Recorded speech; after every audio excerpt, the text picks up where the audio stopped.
Alright, चलो continue करते हैं। क्या पढ़ा था हमने कल सप्लाई के टॉपिक में? कुछ डेफिनेशंस देखी थी, है ना, इंपॉर्टेंट डेफिनेशंस, जिसको हमने बोला था क्या रिलेवेंट डेफिनेशन। और ज्यादातर डेफिनेशन कौन से सेक्शन में दी हुई है? सेक्शन 2। काफी है, सेक्शन 2 सब सेक्शन 1 से लेके 100 प्लस है, बट सारी डेफिनेशंस उतनी रिलेवेंट नहीं है। तो जो रिलेवेंट डेफिनेशन थी उसमें हमने गुड्स की डेफिनेशन पढ़ी। गुड्स मतलब क्या? मतलब every kind of movable property simply. फिर हमने देखा था कि कंपेटेंट अथॉरिटी कौन होगा? जो गवर्नमेंट नोटिफाई करेगी। फिर हमने देखा था फैमिली का मतलब क्या होता है? वो डिपेंड करता है कि आपकी स्पाउस और आपके चिल्ड्रन तो आपकी फैमिली में है ना। फिर आपके parent, grand parent, brother, sister कोई और है या नहीं है, डिपेंड करता है क्या कि वो आपके डिपेंड आप पे डिपेंडेंट है या नहीं है तो ही फैमिली का पार्ट है, अदरवाइज नहीं है। गवर्नमेंट का मतलब सेंट्रल गवर्नमेंट। लोकल अथॉरिटी का मतलब पंचायत, म्युनिसिपैलिटी या म्युनिसिपल कमिटी या कंटोनमेंट जोन, और बाकी भी जो पर्टिकुलर एरिया को मैनेज करते हैं, लोकल एरिया को। बिजनेस की डेफिनेशन बड़ी वाइड है ना। बिजनेस मतलब क्या? Any trade, any commerce, any manufacture, any profession, vocation, adventure, wager और एनी अदर सिमिलर एक्टिविटी। और शुरुआती कहां से हुई है? Business includes. अब इंक्लूड्स का जो स्कोप होता है वो काफी वाइड होता है। जो चीजें इसमें नहीं लिखी है वो भी हो सकता है कि इसमें इंक्लूड हो सके। ऑल राइट, आगे बढ़ते हैं। कंसिडरेशन। कंसिडरेशन मतलब क्या? एनी पेमेंट मेड और to be made, whether in money और otherwise, in respect of, in response to और in inducement of the supply of the goods और सर्विस और बोथ। उसके बाद अगली जो डेफिनेशन थी वो थी किसकी? Actionable claim. तो उसका एक सिंपल मतलब होता है क्लेम ऑफ एनी क्या? डेट या सिंपली अनसिक्योर्ड लोन गिवन, जो आपके लिए रिसीवेबल है, जिसपे भी आपका क्लेम बनता है। For example rent receivable. Manufacture की डेफिनेशन पड़ी थी, जहां आप प्रोसेस करते हो किसे? रॉ मटेरियल को या इनपुट को, और एक एकदम ही नया प्रोडक्ट इमर्ज होके उभरता है, निकलता है, जिसका नाम अलग है, कैरेक्टर अलग है और उसके यूज अलग है ना। और जो ये प्रोसेस करता है उसको क्या बोलते हैं हम? मैन्युफैक्चरर। मनी का मतलब लीगल टेंडर, जो भी हमारे कंट्री का क्या है? Legal tender. और क्या मनी में नहीं आता? हाँ, ओल्ड करेंसी जो बंद हो चुकी है, जिसे हम न्यूमिस्मेटिक करेंसी भी या न्यूमिस्मेटिक वैल्यू के लिए स्टोर करके रखते हैं, जैसे राजा महाराजाओं के जमाने के coins. That is not part of money. Taxable supply मतलब क्या? सप्लाई ऑफ गुड्स और सर्विसेज जिसपे क्या लगाया जाएगा? इस एक्ट के तहत टैक्स लगाया जाएगा, मतलब जीएसटी लगाया जाएगा। टैक्सेबल टेरिटरी मतलब वो सारा एरिया जिसपे प्रोविजन ऑफ दिस एक्ट मतलब जीएसटी एक्ट अप्लीकेबल होती है, मतलब होल ऑफ इंडिया। सर्विस मतलब क्या? Anything other than goods, simple है।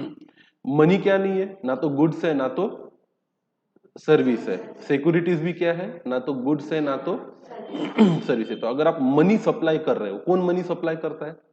बैंक मनी सप्लाई करता है ना, एज अ लोन। आप बैंक को मनी सप्लाई करते हो as a repayment of loan. एक लेंडर एक बोरोवर को मनी सप्लाई करता है बाय वे ऑफ क्या? लोन। एक बोरोवर एक लेंडर को वापस देता है money by way of repayment of loan. Security कौन इशू करती है? Company, issuer company. किसे? इन्वेस्टर को। तो सिक्योरिटी इशू की, तो सिक्योरिटी आज के तारीख में मनी और सिक्योरिटी ना तो गुड्स है ना तो सर्विस है, तो इस पे जीएसटी लगने का सवाल आता ही नहीं है। उसके बाद हमने सप्लायर की डेफिनेशन पढ़ी थी। जो पर्सन जो सप्लाई कर रहा है क्या? गुड्स या सर्विसेज को, या तो फिर उसका क्या? एजेंट। दोनों ही किसकी डेफिनेशन में आते हैं? सप्लायर की। फिर पर्सन की डेफिनेशन थी। पर्सन कौन हो सकता है? कोई भी इंडिविजुअल, कोई भी एचयूएफ, कोई भी कंपनी, कोई भी फर्म, कोई भी एलएलपी, कोई भी एसोसिएशन ऑफ पर्सन या बॉडी ऑफ इंडिविजुअल, कोई भी corporation establish by any central state और provisional law government company defined under section 245 of a companies act, any body corporate, any cooperative society, any local authority, central government या state government, society, trust या every artificial judicial person not falling above, मतलब हर वो व्यक्ति जो income tax की परिभाषा के अनुसार क्या कहला सकता है? पर्सन। जीएसटी में भी सेक्शन 284 पर्सन को क्या करता है? डिफाइन करता है। हर वो पर्सन जिसका अपने नाम से पैन कार्ड बन सकता है, जिसका अपने नाम से क्या बन सकता है, पैन कार्ड। तो आप एज ए इंडिविजुअल खुद के नाम का क्या बनवा सकते हो, पैन कार्ड। आप एज ए एचयूएफ अपने नाम का क्या इशू करवा सकते हो, PAN card. As a company आपके नाम का क्या बनता है, पैन कार्ड। अगर आप कोई फर्म हो, पार्टनरशिप फर्म, तो फिर आपके नाम का क्या इशू हो सकता है, पैन कार्ड। अगर आप लिमिटेड लायबिलिटी पार्टनरशिप हो तो आपके एलएलपी के नाम से क्या इशू होता है, पैन कार्ड। अब अगर एओपी हो या बीओ है तो आपके नाम से भी इनकम टैक्स डिपार्टमेंट क्या इशू करता है, पैन कार्ड, क्योंकि उनकी नजर में आप क्या हो, एक पर्सन हो।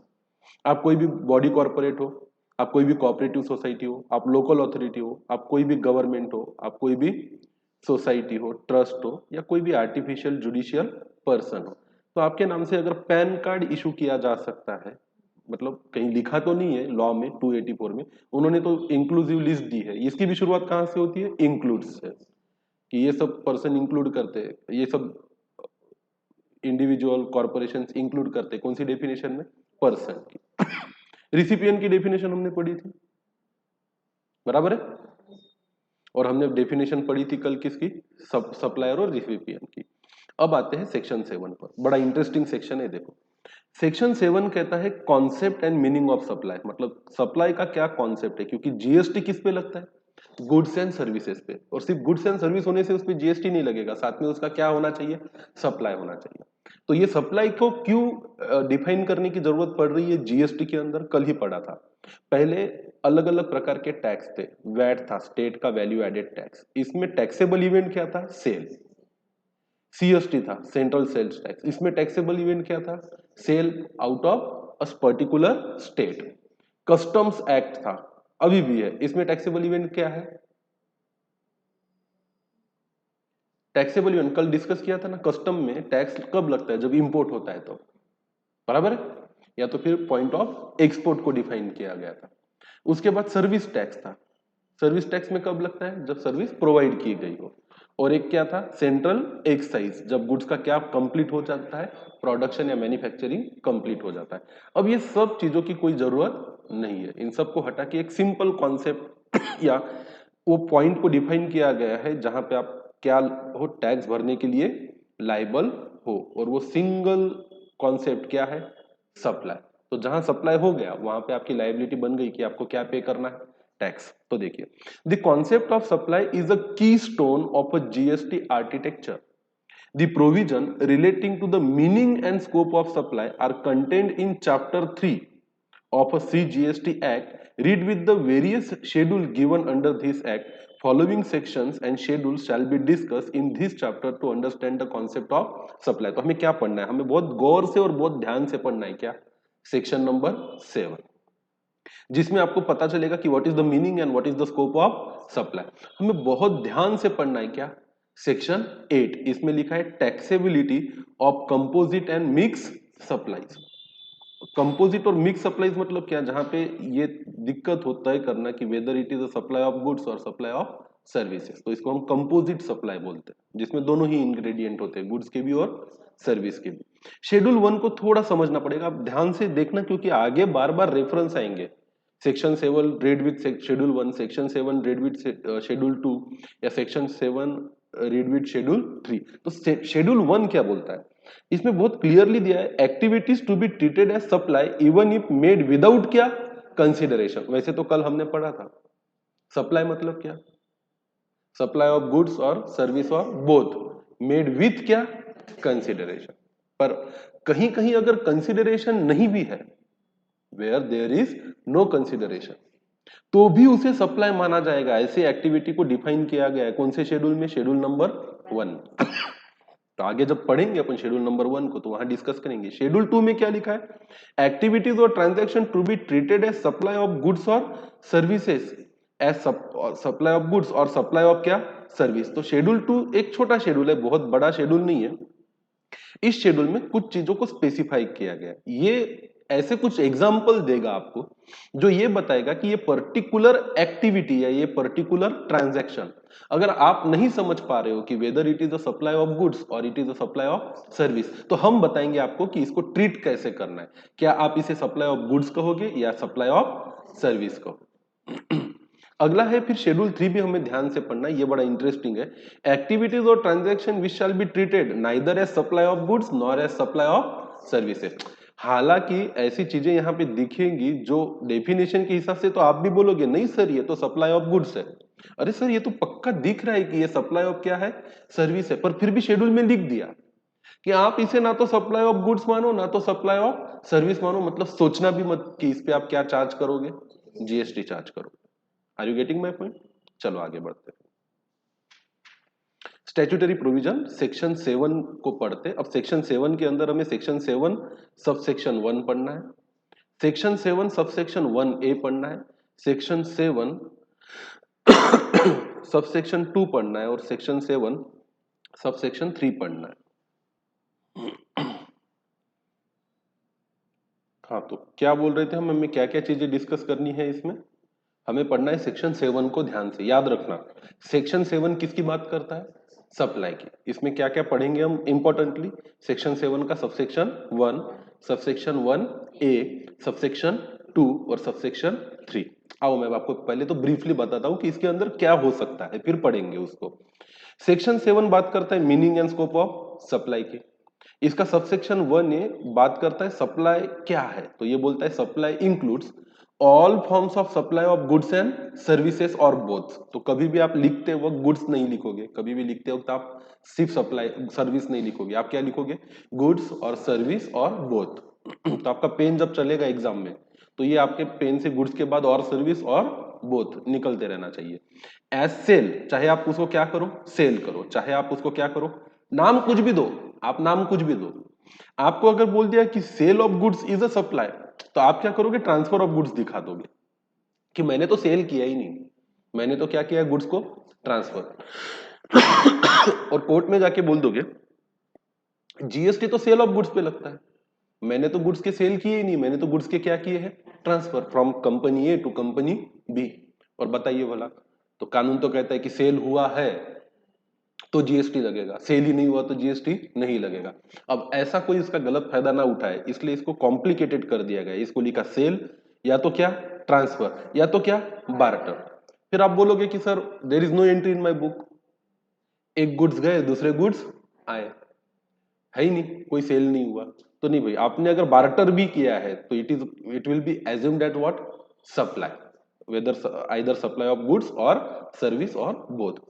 आपने एक्सचेंज भी किया है, अब बार्टर और एक्सचेंज में कोई फर्क नहीं पड़ता, एक चीज दी बदले में दूसरी कोई चीज ली। या तो आप बोलोगे कि नहीं सर कोई यहाँ पे सेल हो नहीं रहा है, मैंने तो उसको लाइसेंस दिया है, मैंने तो पर्टिकुलर मैं एक एक्स लिमिटेड हूं, मैंने मिस्टर ए को लाइसेंस दिया है to act on behalf of me और to sell my product on behalf of me. तो मेरे प्रोडक्ट्स मिस्टर ए के पास तो गए हैं, but it is in as per the condition of licence. मैं नहीं मानता कि ये किसी प्रकार का सप्लाई ऑफ गुड्स या सप्लाई ऑफ क्या है? सर्विस है, तो नहीं चलेगा। अंडर लाइसेंस भी आप किसी को सर्विस प्रोवाइड करो या किसी को क्या ट्रांसफर करो या सेल करो गुड्स, जीएसटी वाले जरूर ये मानते हैं कि आपने क्या किया है? सप्लाई। और आपका गला पकड़ के आपको बोलेंगे कि आपको इस पे क्या भरना चाहिए? जीएसटी भरना चाहिए। रेंटल, बोलेंगे मैंने कहा कुछ बेचा है, मैंने तो मेरी प्रॉपर्टी को क्या दिया है? रेंट पे दिया है। आप तो बोलते हो कि जीएसटी तब लगता है जब आपने क्या दिया है? किया है? सेल किया है। तो नहीं भाई, रेंटल भी हम तो ये बोलते ही नहीं कि जीएसटी तब लगता है जब सेल किया है, हम तो बोलते हैं कि जीएसटी तब लगता है जब क्या किया है? सप्लाई किया है। और सप्लाई में क्या इंक्लूड है? रेंटल भी इंक्लूड है। तो आपने कोई प्रॉपर्टी रेंट से भी दी है। मतलब सिंपल सी बात है, आप एक ऐसे पर्सन हो जो इनकम कमा रहा है। क्या कमा रहा है? इनकम। मतलब आपके बुक्स में कोई ना कोई एंट्री कौन से साइड में जा रही है? क्रेडिट साइड में। और that doesn't form part of your liability but form part of your income. तो आपको भरना है, मतलब जीएसटी उस पर भरना है। तो जब अपन प्रैक्टिकल क्वेश्चन करेंगे तो अपन इसकी अकाउंटिंग जो इफेक्ट्स है उसको भी बहुत गौर से समझेंगे। तो आप कभी ये मिस नहीं करोगे कि whether this transaction should be taxed under GST और should not be taxed under GST. अब ये सब है लीज। अब कोई ये नाम दे दे उसको कि ये तो रेंटल नहीं है, ये तो कैसे दिया है मैंने? लीज पे। आप बचोगे नहीं, उसको भी क्या माना जाएगा? सप्लाई। और डिस्पोजल, अब डिस्पोजल हम करते हैं फिक्स असेट का। अब मेरे पास पुरानी मशीन थी, मैंने क्या की? डिस्पोज कर दी, मतलब बेची दी ना एक प्रकार से। अब मैं नाम उसको सेल या ट्रांसफर नहीं देना चाहता, मैं नाम क्या देना चाहता हूं? डिस्पोजल। अब बताइए इसके अलावा ऐसी कौन सी एक्टिविटी हो सकती है which you can made and you are making the money, you are earning some income, क्या नाम दे सकते हो उसको? या तो सेल नाम दोगे, या तो ट्रांसफर, या तो बार्टर, या तो एक्सचेंज, या तो राइट लाइसेंस, रेंटल, लीज, या तो क्या डिस्पोजल। और कौन से नाम है डिक्शनरी में आपके पास? और होगा भी तो भी आप बचोगे नहीं, क्योंकि शुरुआत ही होती है सप्लाई इंक्लूड से। वो बोलेंगे ये चीजें इंक्लूड होती है तो इसके जैसी और भी चीजें क्या होगी, इंक्लूड होगी। तो आपको तो आप तो ये पहली बात तो, अगर आप फ्रॉड करना चाहते हो, ये प्रूव करना चाहते हो कि मेरे से तो सप्लाई हुआ ही नहीं है, तो मैं क्या पे नहीं करूंगा, जीएसटी।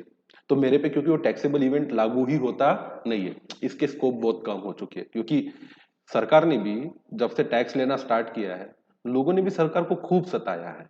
हर एक शब्द को पकड़ पकड़ के कोर्ट में जाके ये साबित कर दिया कि मुझे टैक्स भरने की क्या नहीं है, जरूरत ही नहीं है, क्योंकि आपका कानून ही कैसा है, फॉल्टी है, इसमें लैकुना है। अब इन्होंने कोई लैकुना रखने की मतलब गुंजाइश रखी ही नहीं है, और इसीलिए कई लोग बोलते हैं जीएसटी को बहुत सारा कॉम्प्लिकेटेड बना दिया। अब बनाएंगे भी, सरकार ने नहीं बनाया, ये बनाया चार्टर्ड अकाउंटेंट्स ने, वकीलों ने, लॉयर्स लोगों ने, जिन्होंने पूरा किस किस के लॉ का इतना भूसा बना डाला कि लॉ बनाने वाले भी परेशान हो गए कि भारत के लोगों के लिए लॉ बनाए तो कैसा बनाए। तो बोले लो अब करके दिखाओ। और भी है बहुत सारे, अभी तो शुरुआत हुई है। मेड और एग्रीड टू बी मेड, चाहे ये सप्लाई आप कर दो या एग्री करो कि हम ये सप्लाई करेंगे, तो भी माना जाएगा कि सप्लाई हुआ है। For a consideration by a person, अब यहां पे तो बड़ा क्लियर लिखा है कि सप्लाई को सप्लाई तभी माना जाएगा जब ये सप्लाई क्या होगा, फॉर अ कंसिडरेशन होगा। फिर दिक्कत आती है कि क्या ऐसी कोई चीज हो सकती है क्या जहां जीएसटी लगे अगर आपने कंसिडरेशन के बिना सप्लाई किया? तो हाँ, वही तो पढ़ा था हमने ऊपर, देखो कौन सा शेड्यूल है, schedule number 1, activities to be treated as supply even if it made without क्या, कंसिडरेशन। लोग बड़े चालाक है, लोग बोलेंगे हाँ ठीक है, मैंने मेरी प्रॉपर्टी रेंट पे दी है, कोई और उसे यूज कर रहा है फॉर कमर्शियल पर्पस, पर बदले में मुझे तो कुछ भी नहीं मिल रहा, तो वहां पर क्या नहीं है, कोई कंसिडरेशन नहीं है। पहली बात तो ऐसा होता नहीं कि आप आपकी प्रॉपर्टी किसी को दे दो, वो भी कैसे, फोकट में। और दिया भी होगा और आप नहीं दिखा रहे बुक में, तो भी आप बच पाओगे नहीं। साबित हो जाएगा कि आपने किया है सप्लाई, चाहे विद कंसिडरेशन करो या विदाउट। पर जनरली विदाउट कंसिडरेशन की बात शेड्यूल 1 में हो रही है, सेक्शन 7 के सबसेक्शन 1 में नहीं हो रही है। बाय अ पर्सन, अब ये सब सप्लाई करेगा कौन, गॉड तो करेगा नहीं, सप्लाई कौन करेगा, पर्सन। और पर्सन की एक लंबी चौड़ी लिस्ट अपन ने पढ़ी थी, सेक्शन नंबर 2 सबसेक्शन अब 84, गुड, आगे आते हैं। इन the course of furtherance of क्या, बिजनेस। अब ये लाइन जो इन्होंने खुद बोल्ड करके दी है आईसीएआई ने, इसका बड़ा महत्व है। अब इंसान दो प्रकार के सप्लाई कर सकता है। सी सिंपली बताता हूं मैं आपको, you are a businessman, you have the business of buying and selling of a refrigerator. So when you sell the refrigerator, it is your duty to collect the GST from the customer and pay it to the government. Are you getting my point? But you also have a refrigerator at your home. अपने खुद की use के लिए आपने लगाया, आपको लगा कि ये पुराना हो चुका है, इसी इसको किसी और को बेच देता हूं। तो आपने अभी दो बार रेफ्रिजरेटर बेचे हैं, एक अपने बिजनेस में, एक अपना पर्सनल एसेट जो आपके बिजनेस का एसेट नहीं है। तो मुझे बताइए, if you are a person who is registered under GST, are you liable to pay the supplies made from the business? आपके शॉप से जो आप बेच रहे हो रेफ्रिजरेटर, उस पर आपको जीएसटी कलेक्ट करके गवर्नमेंट को पे करना है। हाँ, आपने अपने घर का जो रेफ्रिजरेटर रेफ्रिजरेटर बेचा है, डिस्पोज ऑफ किया है, क्या उस पे आपको जीएसटी कलेक्ट करके गवर्नमेंट को देना होगा? क्यों नहीं देना होगा? क्योंकि उसका आपके बिजनेस से कोई लेना देना नहीं है। और ये वर्ड उसी के लिए दिया है कि हर वो सप्लाई जो किया गया है इन द कोर्स और फर्दरेंस ऑफ क्या, बिजनेस, बिजनेस को आगे बढ़ाने के लिए या बिजनेस को करने के लिए किया गया है। तो मान के चलो आप अपने घर से कुछ भी बेचते हो जो आपका पर्सनल एसेट है, जो आपकी पर्सनल बिलोंगिंग्स है, जिसका आपके बिजनेस के फर्दरेंस से लेना देना नहीं है। Even if you are a person who is liable to collect and pay to the tax to the government, you are not supposed to pay, collect and pay GST on those transaction which is not made for furtherance of your business. फिर लोग इसका भी फायदा उठाते हैं. Sometimes they do transaction and do not show into the books of account, and they try to show that it is my personal transaction, but it is not that much easy. If your accountant is too smart to prove all these things, then only you can be saved, otherwise कोई escape नहीं है. तो GST में एक तो है सोचना भी मत क्या करने की, किसी प्रकार की कोई इवेजन करने की, क्योंकि ये कानून इसीलिए लाया गया है कि इवेजन, जो टैक्स इवेजन है उसको पूरी तरह खत्म किया जाए और टैक्स नेट जो है उसको बहुत ज्यादा क्या किया जाए, बढ़ाया जाए, ताकि हर व्यक्ति जिम्मेदारी से क्या भरे अपना टैक्स. अब सबसेक्शन 1 क्लॉज ए में लिखा है सप्लाई का मतलब क्या होता है ना. तो सप्लाई मतलब सब कुछ, sale, transfer, barter, exchange, licence, rental, lease और डिस्पोजल. पर वो होना चाहिए फॉर अ कंसिडरेशन, होना किया जाना चाहिए बाय अ पर्सन, और होना चाहिए इन द कोर्स और फर्दरेंस ऑफ अ बिजनेस. तो इसकी चेक लिस्ट क्या है ये तय करने की, कि अगर आपको एग्जाम में केस स्टडी देती है और डिसाइड करो कि ये सप्लाई है या नहीं, तो सब पहली चेक लिस्ट है whether the subject matter is goods और सर्विस और बोथ. ये है तो उसके आगे टिक कर दो कि चलो भाई यहाँ तो मुझे पता चल गया ये गुड्स है, ये सर्विस है, या ये बोथ है. फिर आप देखोगे कि क्या ये सेल है, ट्रांसफर है, बार्टर है, एक्सचेंज है, लाइसेंस है, रेंटल है, लीज है और डिस्पोजल है. इसमें से कोई भी एक चीज नजर आती तो आप दूसरा चेक अपना लगा दोगे कि भाई ये चेकलिस्ट में ये सेकंड पॉइंट भी वैलिड है. फिर आप देखोगे कि क्या आपने कर दिया है सप्लाई और एग्री किया है. तो चलो कर दिया है तो भी ठीक है और एग्री किया है तो भी ठीक है. उसके बाद फॉर अ कंसिडरेशन, क्या इसके बदले में आपको कुछ मिला, हाँ तो टिक करो. क्या आप पर्सन हो जो डिफाइन किया गया है ऊपर, हाँ. और क्या ये transaction in the furtherance of business है, हाँ है, और सारे क्राइटेरिया मीट होते हैं तो क्या सप्लाई. और अगर फर्दरेंस ऑफ बिजनेस नहीं है तो ये क्या नहीं है, सप्लाई. बी, सबसेक्शन 1 का, सेक्शन 7 का सबसेक्शन 1 का B, importation of service for a consideration whether और not in the course of furtherance of business. Oh my god, इसका क्या मतलब हुआ. अगर आप सर्विस को इंपोर्ट करते हो, अब क्या आप कभी फॉरेन से कोई सर्विस ले सकते हो, हाँ ले सकते हो. आपको लगा लॉकडाउन में इंडिया में कोचिंग सही नहीं हो रहा है एंड मेरे सन को एक प्राइवेट ट्यूटर की जरूरत है, जिसके लिए आप पे कर रहे हो कहाँ, फॉरेन में. तो आपने क्या इंपोर्ट की, सर्विस. आपके बिजनेस में आपको कुछ कंसल्टेंसी चाहिए थी, तो आपको लगा कि एक यूके के कंसल्टेंट को अपॉइंट करते हैं. उसने अपनी फीस चार्ज की और आपने उनसे कुछ राय ली, सलाह ली, मशवरा लिया. तो पर्टिकुलरली आपने क्या इंपोर्ट किया, सर्विस. अब जाहिर सी बात है सर्विस इंपोर्ट करोगे तो इसमें क्या पे करना पड़ेगा आपको, जीएसटी.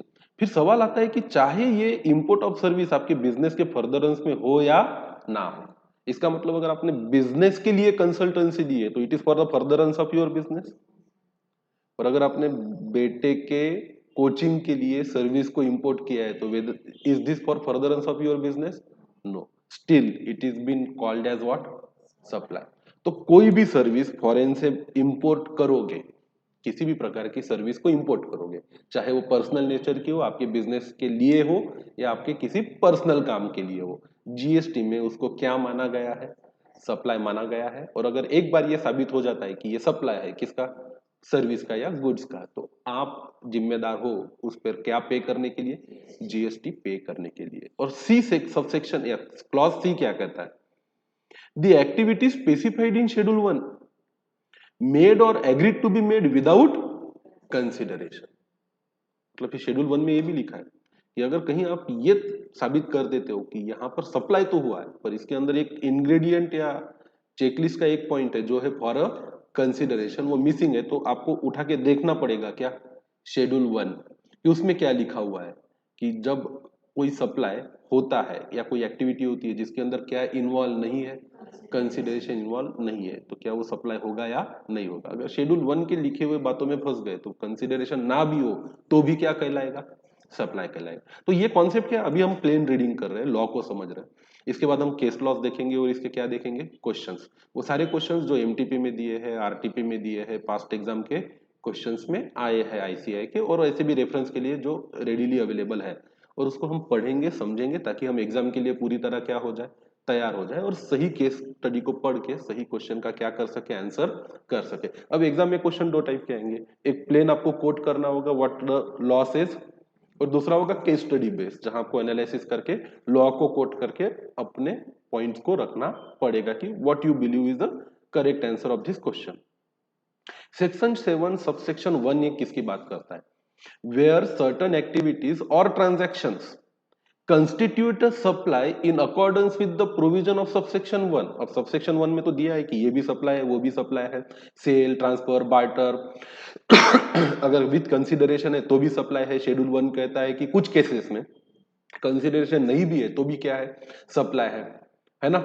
इंपोर्ट है चाहे वो फर्दरेंस ऑफ बिजनेस के लिए नहीं भी है तो भी क्या है, सप्लाई। अब सेक्शन 7 सबसेक्शन 1A बात करता है where certain activities or transaction constitute a supply accordance with the provision of subsection 1, they shall be treated either as a supply or goods or supply of services to in schedule 2। तो यहां पे क्या होगा कि आपको अगर ये लगता है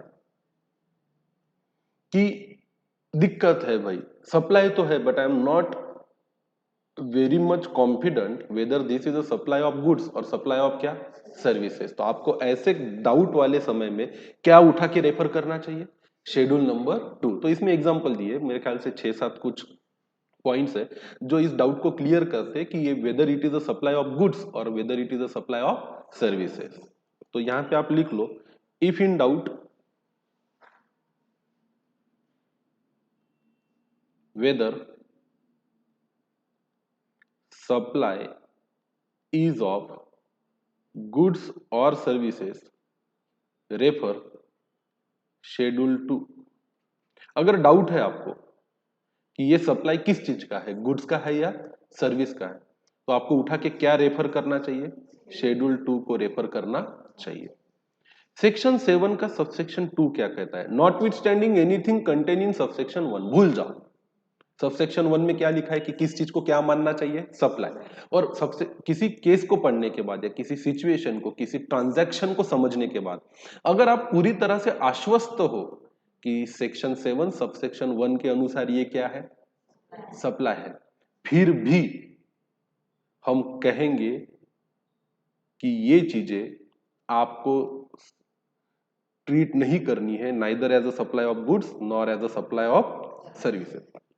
क्यों किया होगा सरकार ने सब सेक्शन 7 में सबसेक्शन 2 को ऐड, खुद अगर सरकार या कोई सरकारी डिपार्टमेंट ऐसी कोई एक्टिविटी में इन्वॉल्व होता है जो सेक्शन 7 सबसेक्शन 1 के अनुसार क्या है, सप्लाई है, तो सरकार का ही रेवेन्यू ऑफिसर, जीएसटी डिपार्टमेंट का ऑफिसर सरकार के ही दूसरे डिपार्टमेंट को क्या भेजेगा, नोटिस कि you are a person, you are a person और आपने ये जो ट्रांजैक्शन किया है वो सेक्शन 7 सबसेक्शन 1 के अनुसार क्या है, सप्लाई है, तो ये बताइए कि मैं आप पे जीएसटी की डिमांड क्यों ना निकालूं। और ऐसा नहीं होना चाहिए, इसलिए सरकार ने अपने पास एक अधिकार सुरक्षित रखा है जो क्लियरली कहता है not with standing anything content in subsection 1। भूल जाओ वहां क्या लिखा है उसका कोई लेना देना नहीं है। उससे भी ज्यादा पावरफुल चीज हम बता रहे हैं, A. Activities or transactions specified in Schedule 3। Such activity or transaction undertaken by, अब ये एक्टिविटी किसी पर्सन के लिए, इंडिविजुअल, बॉडी, कॉर्पोरेट, कंपनी या व्यक्ति के लिए नहीं है। अगर वो एक्टिविटी करता है कौन, सेंट्रल गवर्नमेंट या स्टेट गवर्नमेंट या कोई local authority, in which they are engage as a public authority as may be notified by the government on the recommendation of a council, और लास्ट में लिखा है shall be treated neither as supply of goods nor as a supply of services. मतलब किसकी बात करता है, section 7 का सबसेक्शन 2 ऐसी चीजें जो सारी दुनिया को लगे कि क्या है, सप्लाई है। पर भूल जाइए not with standing anything content in subsection क्या 1, हमें अधिकार है ये नोटिफाई करने का कि ये क्या नहीं है, सप्लाई नहीं है। तो एक बार सरकार ने, माई बाप सरकार ने खुद बोल दिया कि हमने कहा है, और इसको हम लिखेंगे कौन से शेड्यूल में, 3 में, कि ये चीजें क्या नहीं माननी है आपने, सप्लाई। फिर कोई बोलेगा पर क्या होगा सेक्शन 7 सबसेक्शन 1 का, तो उसको ये पहली लाइन दिखाइए क्या, not with standing anything contain in subsection 1। भूल जाओ वहां क्या लिखा है। और जब भी ये नॉट विथ स्टैंडिंग वाला सेक्शन बाद में आता है तो वो उसके पहले आए हुए हर सेक्शन से सुपेरियर होता है, फिर इसका महत्व ज्यादा होता है और उसका महत्व कम हो जाता है। सेक्शन 7 सप्लाई की बात करता है, इसका सबसेक्शन 3 किसकी बात करता है, subsection subject to subsection 1 1a and 2 government may on the recommendation of a council specify by notification the transaction that are to be treated as a supply of goods and not as a supply of services and supply of a services and not as a supply of service of goods। मतलब अगर आपको कायदे का बहुत ही ज्यादा ज्ञान हो गया, आपने सेक्शन 7 की घुटी बना के पी ली, आपको सेक्शन 7 का सेक्शन 7 सबसेक्शन 1 पूरी तरह से समझ में आ गया, सेक्शन 7 का सबसेक्शन 1a पूरी तरह से समझ में आ गया, उसके बाद आपको सेक्शन 7 का सेक्शन सबसेक्शन 2 पूरी तरह से समझ में आ गया, और अब आप बोलते हो कि मैं दुनिया के किसी भी कोर्ट में ये साबित कर दूंगा कि ये सप्लाई ऑफ गुड्स है, ये सप्लाई ऑफ क्या है, गुड्स है। सेक्शन 7 का सबसेक्शन 3 सरकार को और काउंसिल को अधिकार देता है कि अगर वो सप्लाई ऑफ गुड्स भी है तो वो बोले कि ये सप्लाई ऑफ क्या मानो आप, सर्विस मानो, और अगर ये सप्लाई ऑफ सर्विस भी है तो कुछ बहस मत करो, आप क्या मानो इसको, सप्लाई ऑफ गुड्स मानो। अब ये सब दिक्कतें आती कहाँ है, रेट की वजह से होती है। देखिए सर्विस पे आज के तारीख में रेट लगता है कितना परसेंट, 18%, और मान के चलो कि somebody proved that this is the supply of goods और उस पे रेट लगना चाहिए कितने परसेंट, 5, तो सरकार को लगेगा यार फंस गए हम, कि एक्चुअली हमारा हक बनता है टैक्स लेने का कितने परसेंट से, 18, और सामने वाले ने तो बहुत अभ्यास किया 7(1) का, 7(1)(a) का और 7(2) का, और यार ये बंदा बड़ा हावी हो रहा है हम पे, और उसका तो अपनी जगह पे सही है कि ये कितना परसेंट टैक्स भरेगा, 5। सरकार बोलेगा इधर आ, तू इधर आ, रुक तेरे को पावर दिखाता हूं सेक्शन 7 सबसेक्शन 3 की। इधर हमने तय किया है कि भले दुनिया को लगे, सुप्रीम कोर्ट के जज को लगे, या किसी को भी, भगवान शिव को भी लगे कि ये सप्लाई ऑफ क्या है, गुड्स, तू टैक्स भरेगा अंडर सप्लाई ऑफ क्या, सर्विस। और दूसरी केस में अगर गवर्नमेंट को लगता है कि मुझे इस पे 28% का टैक्स चाहिए, और सामने वाला साबित कर देता है कि ये सर्विस है और इस पे टैक्स कितना परसेंट लगेगा, 18%, बोलेंगे तू इधर आ, तू इधर आ, ये खोल सेक्शन 7 सबसेक्शन 3, ये पढ़ ले, हमने अभी अभी तेरी केस हमारे सामने आने के बाद एक नोटिफिकेशन आज ही जारी किया है जिसके हिसाब से ये तेरा सप्लाई सप्लाई ऑफ सर्विस नहीं है, ये सप्लाई ऑफ गुड्स है, और इस पे तेरे को टैक्स भरना है कितने परसेंट से, 28% से। तो आप बोलोगे यार ऐसे कैसे कर सकते हो आप लोग, बोले नहीं ये तो पावर हमारे पास है कि हम जब चाहे किसी भी गुड्स के सप्लाई को क्या डिक्लेयर कर दे, सर्विस का, और किसी भी सर्विस के सप्लाई को क्या डिक्लेयर कर दे, गुड्स की। तो भी कई लोगों ने बोला ये सर दर्द है, ऐसे थोड़ी ना होता है, आप आपके मन, मेरे मन को भाया मैंने कुत्ता काट के खाया, जो आपकी मर्जी चाहे जो पावर अपने पास रख लिए, पर है तो है, कानून अगर पावर देता है गवर्नमेंट को और काउंसिल को तो उसको आप और मैं खारिज नहीं कर सकते। अब देखते हैं, बात करते हैं शेड्यूल 1 की। क्या था शेड्यूल 1, मैं बोला ना एक बार, हाँ बाजू में लिखा है activities to be treated as supply even if it is made without क्या, कंसिडरेशन। वैसे सेक्शन 7 के सबसेक्शन 1 में एक बात क्लियरली लिखी हुई है, sale barter exchange by a person for a consideration in furtherance of business, ये कीवर्ड्स है उसके, पर उसमें लिखा है फॉर अ कंसिडरेशन। अब कहीं ये दिक्कत आती है कि कंसिडरेशन ही नहीं है और ऐसी कोई चीज साबित कर देता है, कौन, वो पर्सन जिसकी जिम्मेदारी है क्या पे करना, टैक्स, तो वो फंसेगा यहाँ पे, उसको पढ़ना पड़ेगा शेड्यूल 1 क्या कहता है। पहली बात इसमें परमानेंट ट्रांसफर, क्या हुआ, देखिए परमानेंट ट्रांसफर और disposal of business asset where input tax credit has been availed on such क्या, एसेट्स। ओ माय गॉड, अब आपने अगर परमानेंट ट्रांसफर कर दिया या डिस्पोजल कर दिया एसेट्स का, पर बदले में कोई कंसिडरेशन लिया ही नहीं है,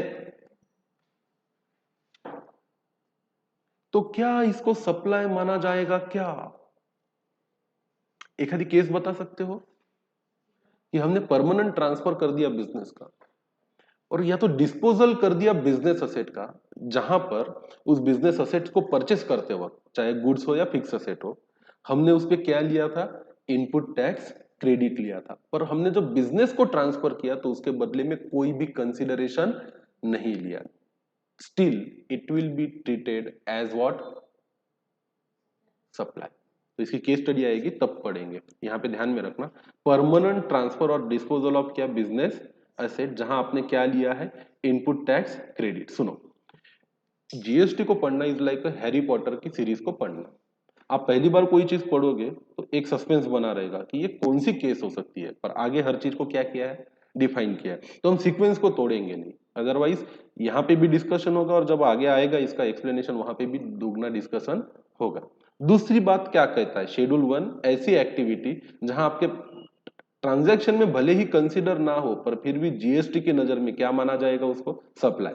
सप्लाई ऑफ गुड्स और सर्विसेज और both between related persons or between distinct person as specified in section 25 when made in the course or furtherance of business, provided that gifts are not exceeding 50,000 rupees in value in a financial year by an employer to an employee shall not be treated as supply of goods or service or both। इसका मतलब क्या है, इसका मतलब है कि हम कभी कभी किसी को कोई ना कोई चीज देते हैं, हम कभी कभी किसी को कोई ना कोई चीज देते हैं और बदले में कोई कंसिडरेशन लेते नहीं है, और ये चीज कहलाती है गिफ्ट। ये चीज क्या कहलाती है, गिफ्ट। तो ये क्लॉज कहता है कि अगर आप एक बिजनेस हो, अगर आप क्या हो, एक बिजनेस हो, और अगर आपने अपने किसी एम्प्लॉय को गिफ्ट दिया है, क्या कंपनीज या बिजनेसमैन अपने एम्प्लॉय को गिफ्ट नहीं देता, क्या देता है, गिफ्ट खरीदता है और फिर गिफ्ट देता है। अगर ऐसा गिफ्ट 50,000 रुपीज से कम है फाइनेंशियल ईयर में, तो फिर इसे क्या नहीं माना जाएगा, सप्लाई, और इस पे क्या नहीं लगेगा, जीएसटी नहीं लगेगा। पर अगर आप किसी भी पर्सन को क्या पे देते हो, गिफ्ट, अब गिफ्ट में क्या नहीं होता है, कंसिडरेशन नहीं होता है। मुझे याद है जब मैं सीए फाइनल में था, विनोद गुप्ता सर के पास इनकम टैक्स पढ़ता था, और विनोद गुप्ता सर अक्सर कहते थे कि इस दुनिया में कोई भी बिना मतलब के किसी को कोई चीज देता नहीं है।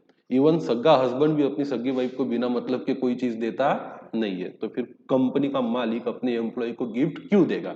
तो अगर गिफ्ट है ऑफ मोर देन व्हाट, 50,000, तो उसे भी क्या माना जाएगा, सप्लाई माना जाएगा, और उसको उसकी जो भी वैल्यू होगी उस पर आपको क्या पे करना होगा, जीएसटी पे करना होगा। केस स्टडी जब आएगी तो ध्यान में रखना कि गिफ्ट पे शेड्यूल 1 के तहत even if there is no consideration and the value exceeds कितना, 50,000, 50,000 इन क्या, फाइनेंशियल ईयर, तो उस पे क्या, उसको क्या माना जाएगा, सप्लाई। फिर उस पे जीएसटी भरना है या नहीं भरना वो तो बात की बात है, तो भरना ही है अगर सप्लाई है तो।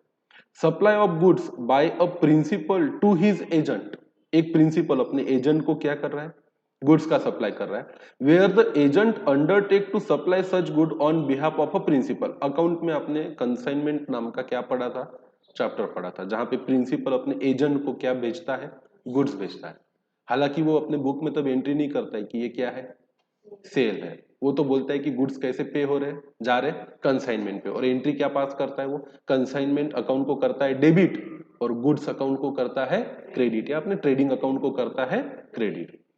क्योंकि उसके हिसाब से वो रेवेन्यू नहीं है, तो अकाउंटिंग स्टैंडर्ड 9 के हिसाब से वो अपना क्या रिकॉग्नाइज नहीं करता है, रेवेन्यू।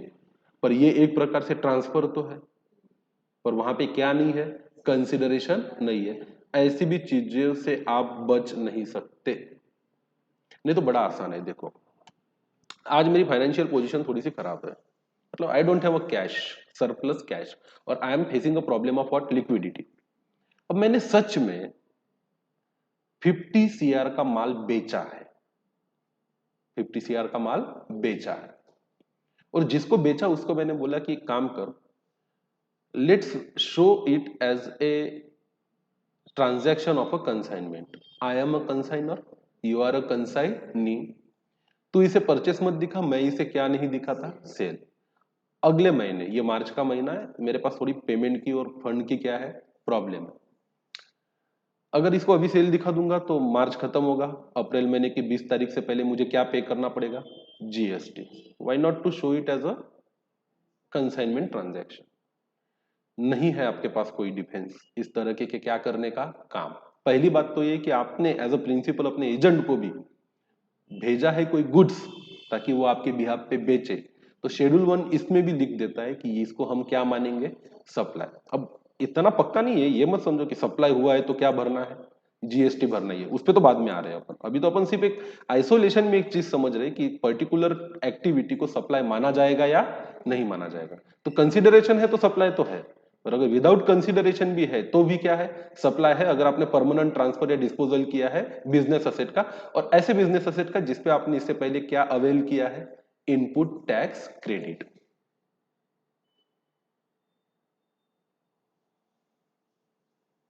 अगर कोई भी सप्लाई ऑफ गुड्स या सर्विस होता है बिटवीन रिलेटेड पर्सन, जो स्पेसिफाइड किया है सेक्शन 25 में, या डिस्टिंक्ट पर्सन, अगर वो फर्दरेंस ऑफ बिजनेस से जुड़ा हुआ है और उसमें कंसिडरेशन नहीं भी है, उसमें कंसिडरेशन नहीं भी है, तो भी उसे हम क्या मानेंगे? सप्लाई। आप गिफ्ट भी देते हो किसी को भी, अपने एम्प्लॉय को, तो भी उसको भी हम सप्लाई मानेंगे अगर उसकी वैल्यू कितने से ज्यादा है? साल में 50,000 से ज्यादा। क्या 50,000 पर एम्प्लॉय है क्या? नहीं, टोटल। आपके पास 100 लोग काम करते हैं, आपने सबको हजार हजार का भी गिफ्ट दिया, तो उस हिसाब से भी वो 1 लाख का गिफ्ट होता है, और आपकी जो वैल्यू है उसकी, उसको हम क्या मानेंगे? सप्लाई। और है प्रिंसिपल ने अगर एजेंट को बेचने के लिए कंसाइनमेंट बेसिस पे माल बेचा है तो भी उसे हम सप्लाई मानेंगे। By an agent to his principal where the agent undertake to receive such good on behalf of क्या? प्रिंसिपल। अगर एजेंट ने भी सप्लाई किया है किसे? प्रिंसिपल को, तो from point of view of agent भी उसे क्या मानेंगे? सप्लाई किया है ऐसा ही मानेंगे। अगला है import of service by a person from the related person और from any of his other establishment out of India in course और इन फर्दरेंस ऑफ क्या? बिजनेस। बड़ा ही जटिल है ये। क्या होता है? आप सर्विस को इंपोर्ट कर रहे हो, अब सर्विस के क्लॉज में भी क्या लिखा था? Import of service for a consideration for a furtherance of business और not for a furtherance of business. पर वहां भी एक वर्ड था क्या? कंसिडरेशन होना चाहिए। अब यहां पे भी इंपोर्ट ऑफ सर्विस की बात हो रही है, पर यहां पे क्या नहीं है? कंसिडरेशन नहीं है। तो आप अगर सर्विस इंपोर्ट कर रहे हो विदाउट एनी कंसिडरेशन फ्रॉम किससे? रिलेटेड पर्सन, जो आपसे कहीं ना कहीं रिलेट करता है, और from any of his other establishment outside India in the course और फर्दरेंस ऑफ क्या? बिजनेस, तो भी हम इसे क्या मानेंगे? सप्लाई। अब इसी का एनालिसिस नीचे लिखा हुआ है। ये तो ब्रीफ था, तो ये मत समझिए कि हमें समझ में आ गया कि किस चीज को सप्लाई मानना है और किस चीज को सप्लाई नहीं मानना है। ये तो बस हाइलाइट्स थे, अब पढ़ते। The definition of supply as contain in section 7 of GST या CGST act is an inclusive definition. पहले तो ये डेफिनेशन ही कैसी है? Inclusive, and does not define the term exhaustively. अब मैं आपको एक बात समझ लू, as a student of law, inclusive और एग्जॉस्टिव के मतलब को समझ लीजिए। जैसे मैं आपसे पूछूं कि मैं गोवा जा रहा हूं वेकेशंस पे अपनी फैमिली के साथ, तो एज अ टूर पे जाते वक्त जहां मैं हूं, मेरी वाइफ है, मेरे 2 बच्चे हैं, हमें कौन सी चीजों को साथ ले जाना चाहिए? तो आप एक लिस्ट बनाओगे। अब ये लिस्ट कैसी रहेगी? एक इंक्लूसिव लिस्ट रहेगी कि सर देखिए, आप बुढ़े होते जा रहे हो, अपने लिए एक झंडू बाम, पेन किलर, पैरासीटामोल रखिए। छोटे बच्चे हैं तो विक्स की बोतल रखिए, सही सर्दी खांसी लग गई तो गर्म कपड़े रखिए, है ना, शॉल रखिए, और हो सके तो एक टॉर्च रखिए साथ में, है ना। ये होना चाहिए आपके पास इतनी सब चीजें। एक सनस्क्रीन सनस्क्रीन लेके जाइए अपने साथ, है ना, ताकि वहां धूप में आपका स्किन टैन ना हो। अभी आपकी जो भी लिस्ट बन रही है कैसी है? इंक्लूसिव। हो सकता है उससे ज्यादा चीजें भी अलाउड है, ली जानी चाहिए यानी। हाँ, पर अगर आप एक एस्ट्रोनॉट हो जो इलॉन मस्क के स्पेसशिप में बैठकर मार्स पे जा रहा है, तो वहां हर चीज कैलकुलेटेड है। इवन अगर आपके हाथ में अंगूठे होना रिकमेंडेड नहीं है तो नहीं है, तो वहां जो लिस्ट बनेगी कि एक एस्ट्रोनॉट को उस स्पेसशिप में क्या क्या लेके जाना है, ये लिस्ट कैसी बनेगी? एग्जॉस्टिव। यहां से शुरू होती है, यहां खत्म होती है। इससे एक तिनका भी कम नहीं, इससे एक तिनका भी ज्यादा नहीं। तो जीएसटी को गवर्नमेंट ने बड़ा ही सेफ साइड अपने फेवर में रखा है।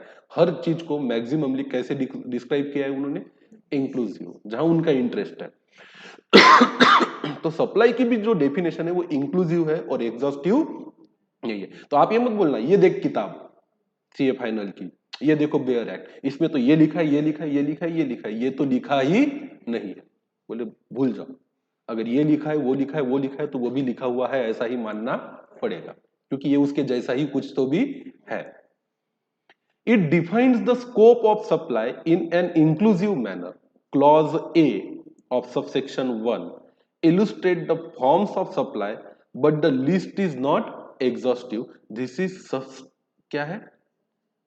Substantiated by the use of the word such as in the definition. ये word आया था such as?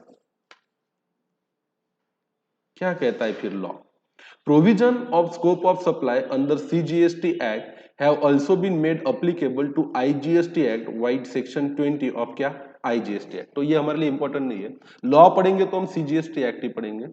एक IGST Act भी है, उसमें भी सप्लाई की पूरी चीजों को ऐसा का वैसा लिखा है। सिर्फ CGST Act में ये वाला सेक्शन है सेक्शन नंबर 7, तो IGST Act में ये है section 20।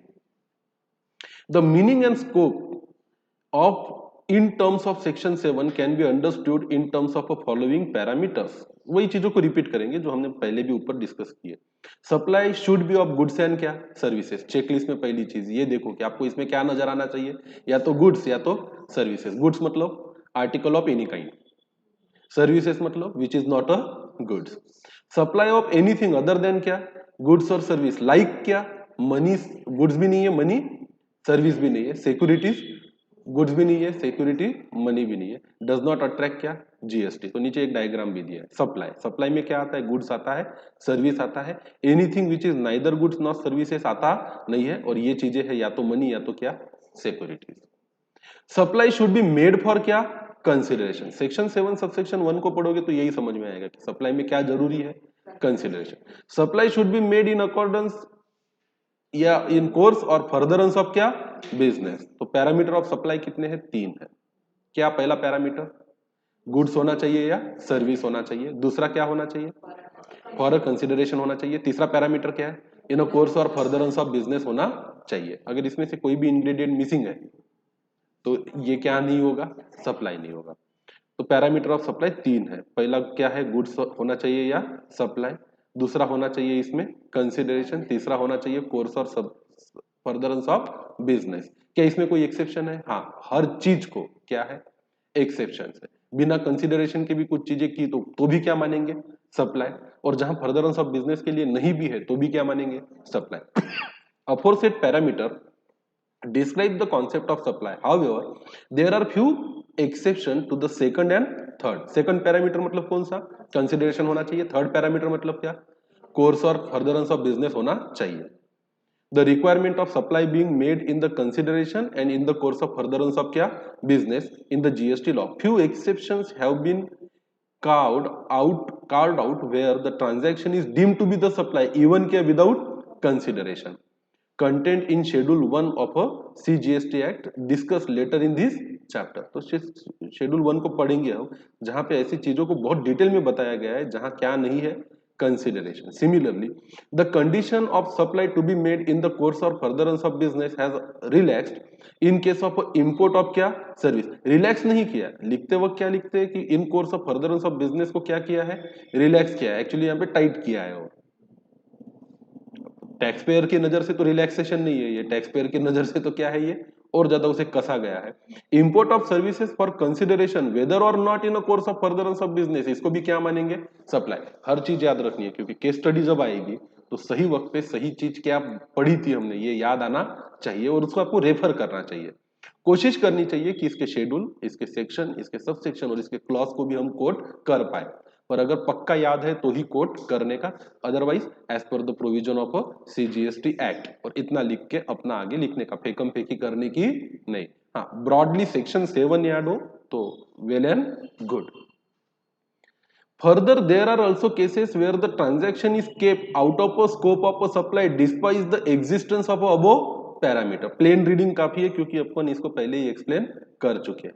That is there is a list of activity which are treated neither as supply of goods nor as supply of services, in other words they are outside the scope of क्या, GST. आमतौर पे ये वो services है जो plane reading में तो लगती है कि सप्लाई ऑफ गुड्स है या सप्लाई ऑफ सर्विसेज है, पर जनरली ये प्रोवाइड करेगी क्या, सेंट्रल गवर्नमेंट, स्टेट गवर्नमेंट या लोकल अथॉरिटी, और सरकार को अधिकार है कि हम इसको डिक्लेयर कर देंगे कि ये गुड्स का भी सप्लाई नहीं और सर्विस का भी सप्लाई नहीं है। GST law has clarified certain activities or transaction either supply of goods or supply of क्या services. In case of a confusion, law clarify करता है कि आप इसे गुड्स का सप्लाई मानो या सर्विस का। Government also empowered to notify transaction data to be treated as supply of goods and not as a supply of services and as a supply of services and not as a supply of goods. ये भी power उनके पास है। In the subsequent paras the above aspect of supply have been extensively discuss. अब यहाँ पे बहुत ज्यादा लंबा चौड़ा क्या चलेगा, डिस्कशन, क्योंकि मटेरियल जिन्होंने भी फॉर्म किया है, आईसीआई ने जो मटेरियल बनाया, they have taken care of everything कि हर वो चीज को डिटेलली एक्सप्लेन किया जाए, ताकि अगर स्टूडेंट सेल्फ रीडिंग भी करे तो भी उसे हर चीज समझ में आनी चाहिए। इसीलिए कई बार आप देखोगे कि कभी कभी हम पहली रीडिंग करते हैं तो I will be explaining something which will again come in detail in the study material itself. That's why we will go on reading, और हम फॉलो करेंगे वही पैटर्न जो किसने दिया है हमें, मटेरियल ने, उसमें ज्यादातर चीजें अच्छे से कवर होगी।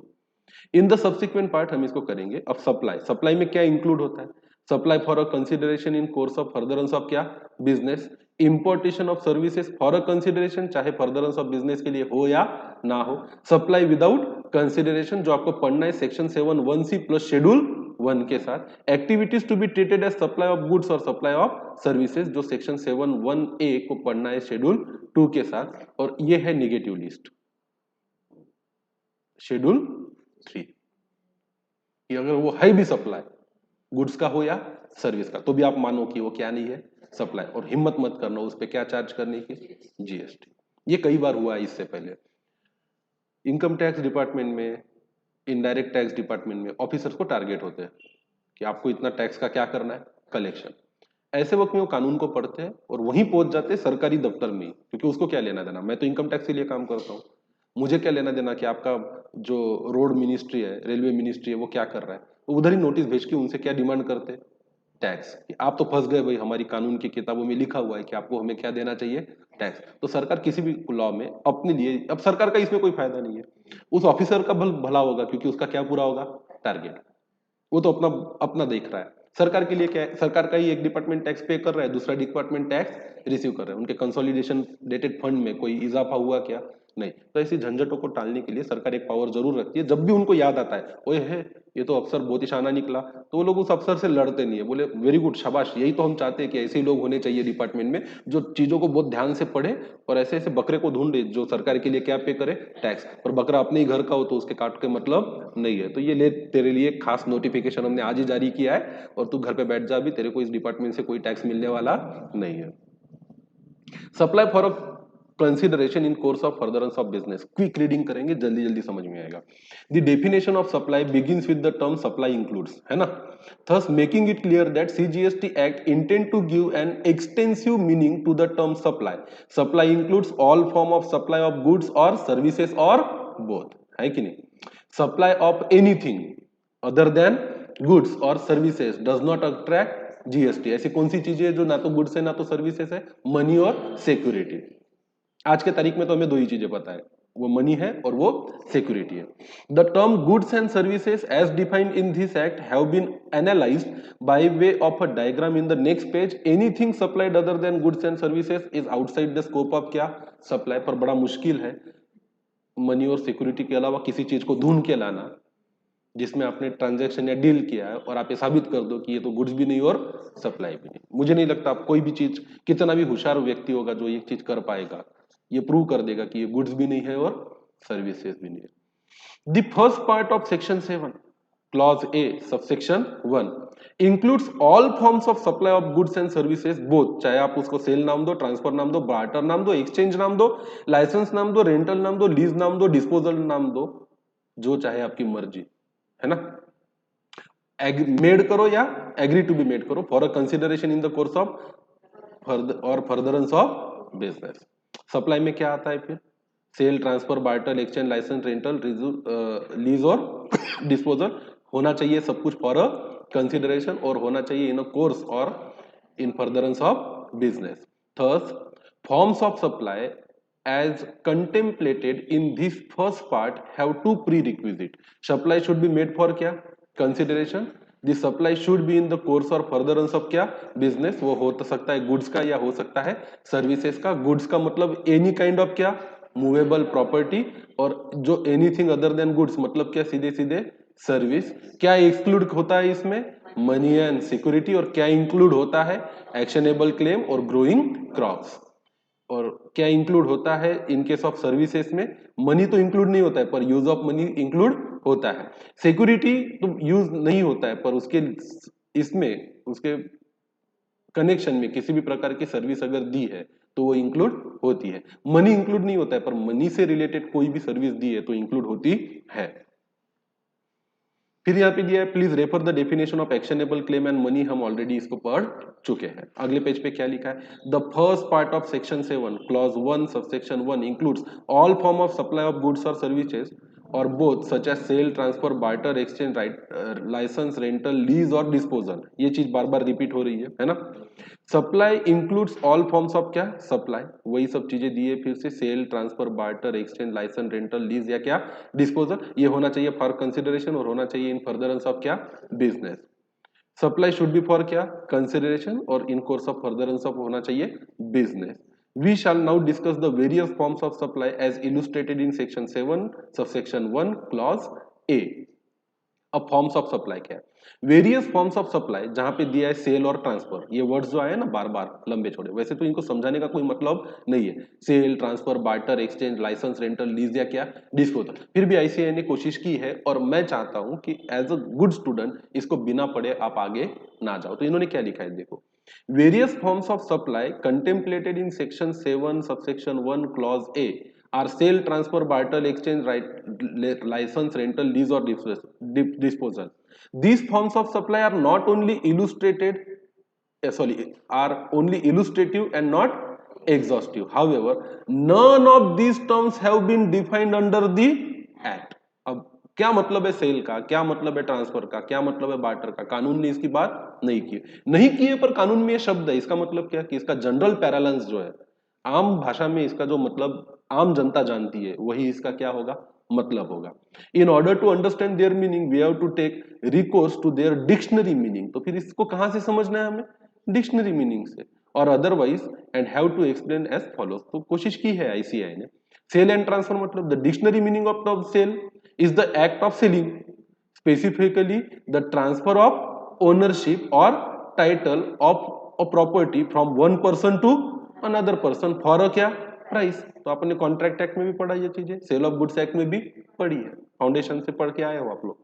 As per the Sale of Goods Act 1930, a contract of sale of goods is a contract whereby the seller transfer or agrees to transfer the property in a goods to the buyer for a price. आप उसका title जब transfer करने की बात करते हो तो आम भाषा में उस ट्रांजैक्शन को हम क्या नाम देते हैं? Transaction of sale. Further the term transfer has been defined in Black's law dictionary. काफी फेमस डिक्शनरी है, वर्ल्ड वाइड इसका यूज किया जाता है. इवन कोर्ट्स और जजेस भी इसका क्या करते हैं? इस्तेमाल करते हैं. एज टू कन्वे और remove from one place to another place etcetera. अब ये ट्रांसफर का मतलब क्या कहता है? Law dictionary. कन्वे करना या रिमूव करना एक जगह से दूसरे जगह से या एक व्यक्ति से दूसरे व्यक्ति के पास. और pass hand over form from one to another specifically to make the possession और कंट्रोल. तो सिंपल भाषा में बताऊं तो ब्लैक्स लॉ डिक्शनरी कहते हैं ट्रांसफर मतलब किसी चीज का पोजेशन या किसी चीज का कंट्रोल एक व्यक्ति से दूसरे व्यक्ति के पास, एक जगह से दूसरे जगह के पास देने के लिए अगर आपने चीजों को रिमूव किया है एक जगह से दूसरे जगह पे तो उसे हम मानते हैं कि आपने क्या किया है?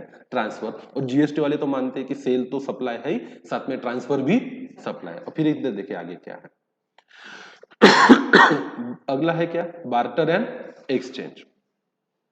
अब बार्टर एंड एक्सचेंज में क्या लिखा है? The dictionary meaning of the term barter is to exchange goods और services for other goods and services instead of using क्या? मनी. पैसे के अलावा करते हो तो बार्टर है. क्या समझा अब सीए फाइनल के बच्चों को बार्टर का मतलब? Black's Law Dictionary defined the term exchange and the act of giving or taking one thing for another.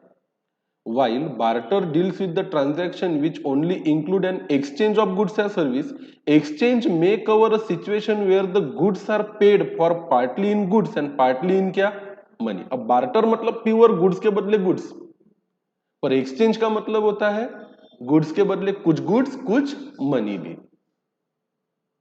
When there is a barter of goods or services, same activity constitutes supply as well as the consideration. तो आपने अगर sofa दिया है और chair लिया है, तो सोफे के बदले कंसिडरेशन क्या है? चेयर, और चेयर के बदले में कंसिडरेशन क्या है? सोफा. अब देखो कुछ ट्विस्ट है कहानी में. When a new car worth 5 lakh is purchased in exchange of an old car along with the monetary consideration of क्या? 4 lakh for this purchase, for the said purchases. तो ये क्या है? एक प्रकार का एक्सचेंज है. क्या इसमें कंसिडरेशन डिफाइन कर सकते हैं क्या? हाँ. हाँ, नई कार के बदले आपने पुरानी कार दी जिसकी वैल्यू कितनी थी? 4 लाख, और ऊपर से क्या दिया? पैसा दिया क्या? हाँ, 1 लाख कार की वैल्यू है और 4 लाख क्या पे किया? कैश. तो आपने एक्सचेंज किया क्या? 1 लाख और कार, और सामने वाले ने क्या एक्सचेंज किया? 5 लाख की नई car. Example of barter is as follow. अब इसको तो पढ़ लेना चाहिए. डॉक्टर ने प्रोवाइड की मेडिकल कंसल्टेंसी बार्बर को, और बार्बर ने काट दिए डॉक्टर के क्या? बाल. तो ये अपनी सर्विस उसको दे रहा है, उससे सर्विस ले रहा है. तो ये भी एक एग्जाम्पल है किसका? बार्टर का. छोड़ दो, इसके नीचे क्या पड़ा है? लाइसेंस, लीज, रेंटल और क्या? डिस्पोजल. ये भी शब्द सप्लाई कहलाते हैं. The dictionary meaning of the term licence is a permission. Licence का मतलब क्या होता है? एक प्रकार का परमिशन. तो आप बोलते हो ना आपके पास ड्राइविंग लाइसेंस है, इसका मतलब क्या? गाड़ी चलाने की परमिशन है या नहीं है. तो भाई आप किसी और के लिए काम कर रहे हो और उसका माल बेच रहे हो, बोर्ड लगा के क्या? I am authorise dealer of Samsung mobile phones. तो भी सैमसंग कंपनी के द्वारा आपको परमिशन दी जानी चाहिए कि आप अपने आप को क्या कहलाओ? ऑथराइज डीलर कहलाओ. Granted by a competent authority to engage in a business or occupation or in activity otherwise unlawful. Black's Law Dictionary define disposal of a sale, pledge, giving away, use, consumption or other disposition of a thing. तो क्या होता है कभी कभी, sometime what happen, ये licence transfer का भी बहुत बिजनेस चलता है. जैसे एक मिस्टर ए है, इसके नाम से मेडिकल शॉप का एक लाइसेंस है जो उसको दिया है फूड एंड ड्रग अथॉरिटी. अब मिस्टर ए खुद नहीं चलाना चाहता, तो मिस्टर ए ने क्या किया? मिस्टर बी को दे दिया कि तू मुझे महीने के 25,000 दे दिया कर, और ये रहा मेरा licence, you run the shop. Actually तो 25,000 क्या है? कंसिडरेशन है फॉर द सप्लाई ऑफ क्या? लाइसेंस. तो इस पे भी क्या अट्रैक्ट होता है? जीएसटी. क्योंकि भाई मिस्टर ए के लिए तो क्या है? ये इनकम. बुक में एंट्री क्या पास करेगा? बैंक अकाउंट डेबिट, और लाइसेंस फी अकाउंट को क्रेडिट, ये इनकम को क्रेडिट. तो भाई जीएसटी तो लगेगा कि नहीं लगेगा? तो मिस्टर ए को चाहिए कि मिस्टर बी से 25,000 भी ले, और ये सप्लाई ऑफ सर्विस है, इस पे 18% क्या ले? जीएसटी. उससे ले और किसको दे? गवर्नमेंट को दे. The dictionary meaning of a rental is an arrangement to rent something or the amount of money that you pay to rent something, and that of lease is to make a legal agreement by which money is paid in order to use the land, building या vehicle या piece of equipment for an agreed price and for the agreed period of time. Under GST, such license, lease and rentals of a goods with or without transfer of right. अब क्या होता है lease में, rent में? Right तो transfer नहीं होते ना प्रॉपर्टी के, सिर्फ उसको यूज करने का सामने वाले को हम क्या देते हैं? अधिकार, और उसके बदले में क्या लेते हैं? पैसा. इन सब चीजों को ट्रांसफर, इस सब चीजों को क्या माना गया है? Supply of service, because there is no transfer of title of such supplies. तो जहां जहां किसी गुड्स में टाइटल ट्रांसफर नहीं होता, ऐसी हर चीज सप्लाई ऑफ क्या मानी जाती है? सर्विस मानी जाती है. तो कैसे डिस्टिंग्विश करेंगे कि whether it is a supply of goods और सप्लाई ऑफ सर्विसेज? अगर किसी इमूवेबल प्रॉपर्टी का टाइटल ट्रांसफर हुआ है तो वो माना जाएगा सप्लाई ऑफ गुड्स, और अगर टाइटल ट्रांसफर नहीं होता है तो माना जाएगा सप्लाई ऑफ सर्विस. अगर बहुत ही दिक्कत आती है ये तय करने में कि whether it is a goods, supply of goods या सप्लाई ऑफ सर्विस, वैसे तो आप जाके देख सकते हो शेड्यूल 2 में, और उसके बाद भी आपको भी तय करने में दिक्कत आती है, वो भी तो इंक्लूसिव है शेड्यूल 2 उसमें भी हर चीज दी हुई नहीं है, तो ये आपको हेल्प करेगा। Such transactions are specifically treated as supply of services in Schedule 2 of GST Act. Schedule 2 has been discussed in detail in a subsequent क्या पैरास, तो यहाँ पर समय व्यर्थ करेंगे नहीं। As discussed earlier, one of the parameter to qualify as a supply of goods or the supply of services is that supply is made for क्या consideration. This parameter has been explained in the following Paris. अब बात करते हैं consideration की। वैसे आपकी पूरी जिंदगी बीत गई, फाउंडेशन से आप पढ़ते आ रहे हो क्या कंसिडरेशन, और ये पीछा आपका कभी छोड़ने वाला नहीं है। Consideration does not always means क्या मनी। भाई पैसा ही नहीं मिला मुझे तो कहाँ है कंसिडरेशन, ये तो बिल्कुल आप बोल सकते नहीं हो। इट कैन बी मनी और in kind, it covers anything which might be possibly done. Consideration क्या होगा कि तू मेरे लिए ये काम करना, वो भी तो क्या है एक वैलिड कंसिडरेशन है। गिवन और made in exchange for something else. Further A consideration need not always flow from the recipient of a supply. देखो रिसिपिएंट की क्या डेफिनेशन हमने पढ़ी थी, जरूरी नहीं है कि आपको कंसिडरेशन रिसिपिएंट से मिले। मतलब मैं ए हूं, मैंने गुड्स बेचा किसको बी को, पैसा मुझे दे रहा है क्या सी, पॉसिबल है। मैं ए हूं, मैंने गुड्स सप्लाई किए किसको बी को, पर उसके पैसे दे रहा है मुझे कौन सी। तो ये बात ध्यान में रखना कि ये जरूरी नहीं है कि कंसिडरेशन उसी से आनी चाहिए जो मेरे लिए क्या है रिसिपिएंट। नहीं तो कई लोग ये बोल देंगे मैंने तो बी को माल दिया, बी ने तो मुझे फूटी कौड़ी दी नहीं, तो मुझे क्या नहीं मिला कंसिडरेशन। एक इंग्रेडिएंट मिसिंग है तो ये क्या नहीं है सप्लाई, और ये अगर सप्लाई नहीं तो इस पे आप मुझसे क्या नहीं ले सकते जीएसटी नहीं ले सकते, ऐसा नहीं चलेगा। It can be made by a third person. However, any subsidy given by the central government, इसको हमने लास्ट लेक्चर में क्या किया था डिस्कस किया था, और state government is not considered as क्या कंसिडरेशन। याद रखना, तो केस स्टडी में आएगा एग्जाम के क्वेश्चन में। ये पर्टिकुलर मैन्युफैक्चरर को अपने गुड्स मार्केट प्राइस से कम रेट पे ट्रांसफर करने हैं, और बदले में उससे उसको गवर्नमेंट से क्या मिलेगी सब्सिडी मिलेगी। और आपको ये पक्का लिखना है वहां पे कि subsidy given by central or state government is not considered as consider। तो ये जो पोर्शन है जो विदाउट कंसिडरेशन है वो सप्लाई नहीं है और उस पर जीएसटी नहीं लगेगा। A deposit given in respect of a supply of goods or services or both shall not be considered as a payment made for such supply unless supplier applies such deposit as a consideration for said supply। तो एक प्रकार से अपनी revision हो रही है, इस deposit वाले कॉन्सेप्ट को भी हमने कल क्या किया था discuss. The term consideration is defined under section 2 subsection 31 of कौन सा एक्ट जीएसटी एक्ट। तो ये सेंट्रल गवर्नमेंट से जो मिला है आपको सब्सिडी या स्टेट गवर्नमेंट से मिला है, इसको अगर किसी केस लॉ में डिफाइन करना पड़े या कोट करना पड़े तो सेक्शन 2 सबसेक्शन 31 को याद रखना चाहिए, और याद है तो ही लिखना, वरना हाँ डेफिनेशन तो सेक्शन 2 में आती ही है पर सबसेक्शन मुझे याद नहीं है और मैंने 31 की जगह 82 लिख दिया, ऐसा काम करना मत, it creates a bad impression. हाँ इतना ही लिखो एज पर द सेक्शन 2, और ये भी याद नहीं कि 2 भी भूल गए तो as per the provisions of a law. अगला, art work sent by artist to galleries for exhibition is not a supply as no consideration flows from the gallery to क्या आर्टिस्ट। अब मुझे बताओ, एक आर्टिस्ट है उसने एक पेंटिंग बनाई, आएगा केस स्टडी इस पे किस पे एग्जाम में। अब वैसे देखा जाए तो उसकी एक एक पेंटिंग 25-25 लाख में बिकती है, तो इसने तो पेंटिंग अपने घर पे बनाई अपने वर्कशॉप पे बनाई है ना, और उसके बाद उसने अपनी पेंटिंग को भेजा आर्ट गैलरी में एग्जीबिशन के लिए। क्या ये एक प्रकार का ट्रांसफर है क्या डिक्शनरी मीनिंग के हिसाब से? पोजेशन तो क्या हो रहा है ट्रांसफर, पर इसको क्या नहीं माना जाएगा सप्लाई। तो देखो क्यों, इसका लॉजिक लिखा है, artist give their work of art to galleries where it is exhibited for क्या supply. However, no consideration flows from the gallery to artist when the artwork are sent to the gallery for exhibition and therefore same is not supply। अब मेरी बात को ध्यान से समझो, एक painter है उसके पास 25-25 लाख रुपए की पेंटिंग्स है, वैल्यू ह्यूज है, उसने गैलरी को तो भेजा आर्ट गैलरी को, ऑफिसर इस बात पे तुला हुआ है कि ये गुड्स है।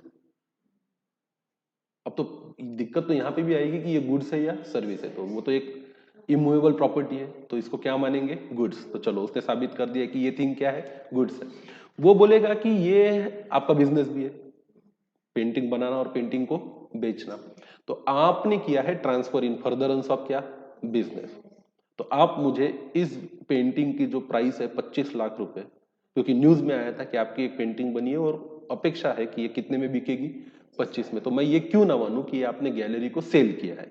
बोले कि सेल नहीं हुआ है। बोले ट्रांसफर भी तो लिखा है उसमें। तो फिर वो जो आर्टिस्ट है उसके पास क्या डिफेंस है ये साबित करने के लिए कि भाई नहीं, ये सेक्शन 7 सब सेक्शन 1 में सप्लाई नहीं कहलाता। वो पॉइंट आउट करेगा एक मुद्दा जो है कंसिडरेशन, फिर एक मुद्दे को पॉइंट आउट करेगा, वो क्या है, कंसिडरेशन। फिर ऑफिसर ये साबित करने की कोशिश करेगा कि विदाउट कंसिडरेशन भी हम किसी चीज के ट्रांसफर को क्या मान सकते हैं, सप्लाई। और वो कौन सा शेड्यूल खोलेगा, शेड्यूल 1, और वहां उसे नहीं दिखेगा ये वाला केस जहां ये लिखा हो कि अगर एक आर्टिस्ट एक गैलरी को क्या ट्रांसफर करता है, अपनी पेंटिंग, किस पर्पस के लिए, एग्जीबिशन के लिए, ताकि वो वहां से आगे की क्या की जाए, सप्लाई। तो ये वर्ड बड़ा इंपॉर्टेंट है, ये वर्ड बड़ा क्या है, इंपॉर्टेंस है कि no consideration flows from the gallery to the artist. और अगर ये केस स्टडी आती है और आप सिर्फ इतना लिख लो कि it is not a supply और ये ना लिखो, यहां पे आपने ये तो लिख दिया आपके आंसर में क्या, it is not a supply, पर अगर आप ये लिखना भूल गए no consideration flow from the gallery to the artist, तो ICAI और वहां बैठे हुए आपके इवेल्युएटर्स ये मानेंगे कि अभी भी आपको जीएसटी लॉ पूरे अच्छे तरीके से समझा नहीं है, और कम से कम 6 महीने तो आपको और कोशिश करनी चाहिए। तो बोलेंगे CA मतलब क्या, कम अगेन। आइए 6 महीने बाद और गौर से पढ़ के आइए, और इस बात का ध्यान रखिए कि अगर हमने आपको 4 मार्क्स के लिए ये पूछा है कि आर्टिस्ट के द्वारा गैलरी को जब ट्रांसफर की गई अपनी पेंटिंग तो उसे सप्लाई क्यों ना माने, और आप बोलते हो नहीं है ना ये सप्लाई, तो नहीं है, ये तो मुझे पक्का पता है कि ये सप्लाई नहीं है, पर आप ये करना भूल गए कि वो जो चेकलिस्ट है उसमें से ऐसी कौन सी पॉइंट मिसिंग है जिसके आधार पे ये तय होता है कि ये क्या नहीं है, सप्लाई। तो वो पॉइंट कौन सा है, कंसिडरेशन। इसलिए फिर काफी सारे लोग थ्योरेटिकल सब्जेक्ट में अच्छा स्कोर नहीं कर पाते, क्योंकि हम लिखते तो आंसर सही है, पर वो क्यों सही है इसको उतने अच्छे से लिखते नहीं है। फिर आगे आते हैं, it is only when buyer selects a particular artwork displayed at the gallery that is actually supplied takes place and applicable GST would be payable at the time of such supply। इसके लिए government ने particularly एक क्या निकाला है, circular भी निकाला है 21/12/2017 को, जो है सर्कुलर नंबर 22 ऑफ 2017।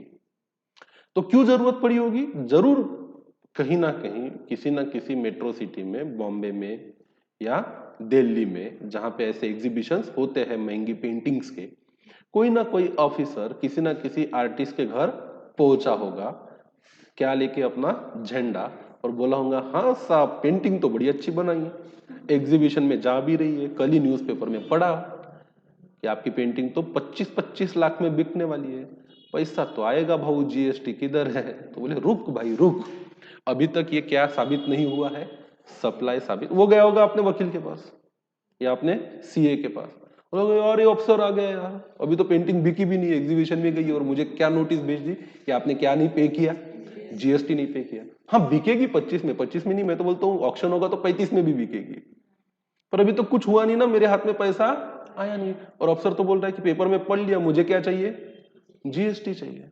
तो उसका सीए पहुंचा होगा गवर्नमेंट के पास पूछने के लिए, ऐसे कैसे जीएसटी मांग रहा है आपका अफसर। तो फिर उन्होंने समझा होगा केस को, बोले बात तो आपकी सही है। बोले वो मान नहीं रहा, वो तो तुला हुआ है इस चीज पे कि आपने क्या कर दिया, सप्लाई। बोले ठीक है हम एक सर्कुलर निकालते हैं, उसमें लिख देंगे कि जब तक एग्जीबिशन से आगे उसको बायर नहीं खरीदता तब तक क्या नहीं हुआ है, सप्लाई। और पॉइंट ऑफ इंसिडेंस ही नहीं आया जहां पे लायबिलिटी आए क्या पे करने की, टैक्स। शांति रखो। फिर अब कंसिडरेशन क्या है, पेमेंट इन मनी और otherwise, monetary value of any act और forbearance of the for the supply, कोई काम करना या कोई काम ना करना, ये भी क्या हो सकता है, कंसिडरेशन। पेमेंट ऑफ मनी और otherwise deposit to be considered as a payment by recipient of any other person excluding subsidy given by the central or state government whether the supplier applies sub deposit तो वो deposit भी क्या है, consideration है, otherwise वो deposit क्या नहीं है, कंसिडरेशन नहीं है। ये क्या सोच रहा है स्माइली लगा के यहाँ पे, ये बोल रहा है any transaction involving supply of goods और services without consideration is not supply unless it is deemed to be supply under the law। और भाई कंसिडरेशन नहीं है तो तब तक उसे सप्लाई ना मानो जब तक उसको कहां नहीं लिखा है, मिलेगा आपको शेड्यूल 1 में। Provisions of schedule 1 of GST act बाद में डिस्कस किया है, ऐसा इन्होंने लिखा है। Another parameter to qualify as a supply of goods and services is that a supply is made in course और फर्दरेंस ऑफ क्या, बिजनेस। अब ये बहुत ज्यादा एक कॉम्प्लिकेटेड मैटर है फिर से कि ये इन कोर्स और फर्दरेंस ऑफ बिजनेस हुआ है या नहीं हुआ है। क्या हुआ उधर इंटरमीडिएट की बुक में नहीं है क्या ये सब फाइनल की बुक में है, फाइनल की बुक में नहीं है, किसकी बुक में है, इंटरमीडिएट के। तो फाइनल का लेटेस्ट वाला बुक निकालो। This parameter has been expounded in the following क्या पैरा। अब देखते हैं ये जो दूसरा पैरामीटर है फर्दरेंस ऑफ बिजनेस, इसके बाल की क्या नोचेंगे अपन, खाल नोचेंगे और समझेंगे कि इसमें क्या लिखा है। GST is essentially a tax only on commercial transaction. क्यों फर्दरेंस ऑफ बिजनेस की बात होती है, क्योंकि अभी अभी मैंने बोला था एक डीलर का अपने घर का भी रेफ्रिजरेटर बेचा और अपने शॉप में भी क्या बेचता है, रेफ्रिजरेटर। तो GST is essentially a tax only on कौन से ट्रांजैक्शन, कमर्शियल। आपके पर्सनल ट्रांजैक्शन के लिए जीएसटी बनाया नहीं गया। Hence only those supplies that are in course or furtherance of business qualify as a supply under GST. Resultantly, any supplies made by an individual in his personal capacity do not come under the ambit of GST unless they fall within the definition of क्या, business। इसलिए definition of business भी आपको लिखा के पढ़ाई गई थी starting में।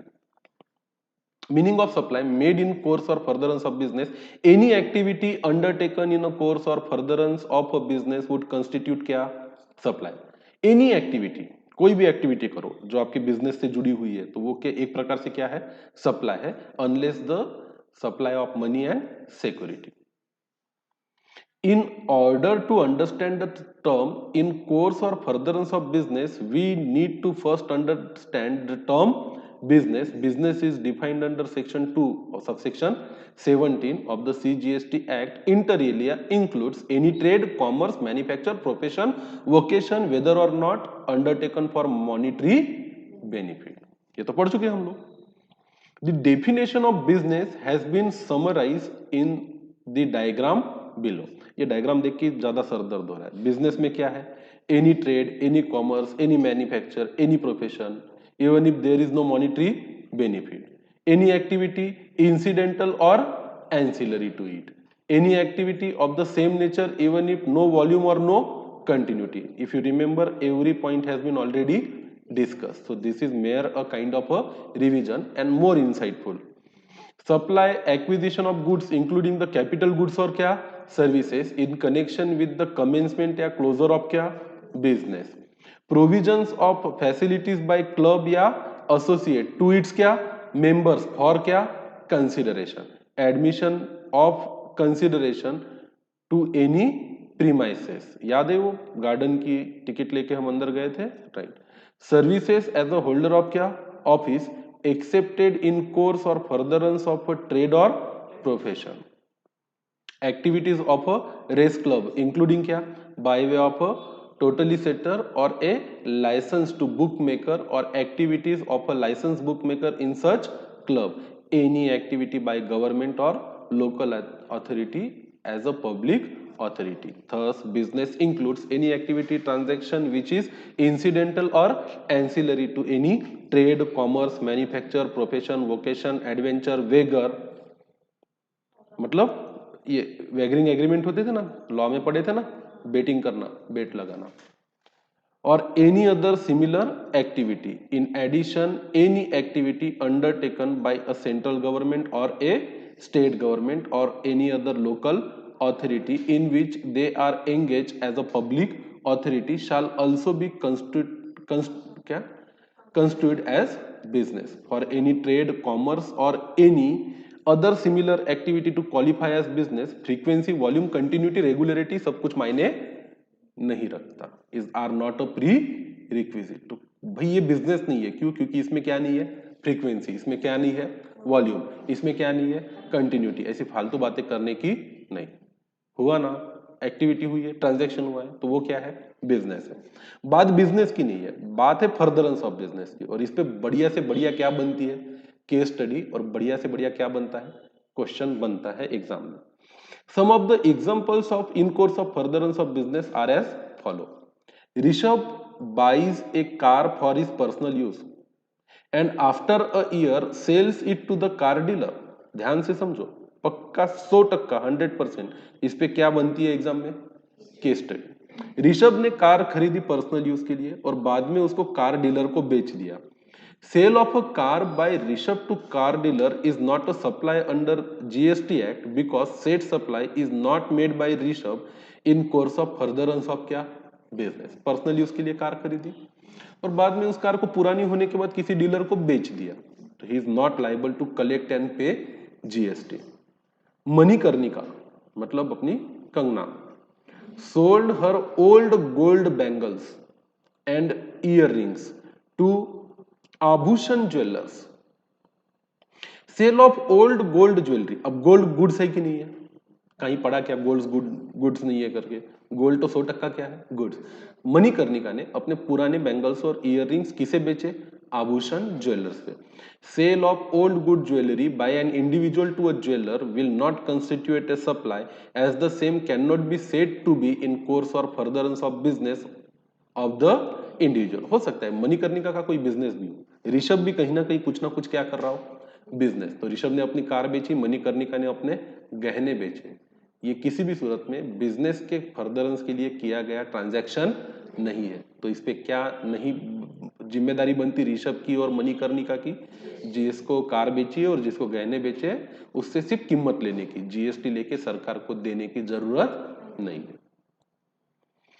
The view taken in above two example is based on the view taken in the departmental FAQ press release flyer. However, as already seen, a business includes trade, commerce or any other similar activity, whether or not there is a frequency, volume, continuity or regularity of such transaction. In view of this, it is also possible to take a view in above example that sale of a car by Rishabh and sale of a gold jewelry by Manikarna have been made in the course of furtherance of business and thus will constitute क्या? Supply. Since business includes vocation and therefore sale of a goods or service as a vocation is also a supply.